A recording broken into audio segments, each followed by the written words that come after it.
Mana shu apamiz hozir biz yo'lda mashinada o'tib ketayotib ko'rib qoldik. Mana shu narsani yetarib kelyaptilar ekan. Uylariga kelsak, mana uy ahvoli. O'zi naroqdan kelib ko'rib hayratda qoldik-da. Apajon, bu uyda necha kishi yashaysiz?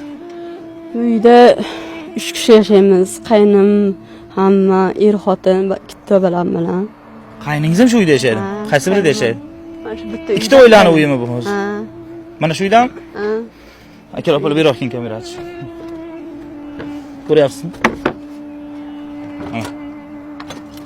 Ko'rinyaptimi qimillagan? Mana. Akalar opolar nima demoqchiman? Agar hozir bir yarim yalang'och qiz chiqib turib videoga oqsa, hamma layk bosadi. Kelinglar birgalashib shu oilaga bir yordam beraylik. O'zim tasodifan yo'lda ko'rib qolib, mashinada to'xtadik. Mana shu bir Mardon degan bola bor edi, shu qishloqda. Shu haqiqatan ham qiynalgandi-da. Biz orqalaridan kuzatdik, haqiqatan shu narsani sudrab kelyapti. Kim qayerdan dala tarafdan? Suv tashib kelasizmi?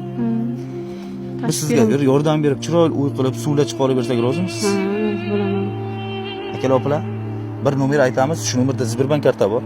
8962 934 07 07 ilhom chiqadi. Kim qo'lidan kelsa yordam beringlar. TikTokdan ko'rib turibsizlarmi, Instagramdanmi, qayerdan bo'lsalaring, shu oilaga bir chiroyli uy qilaylik.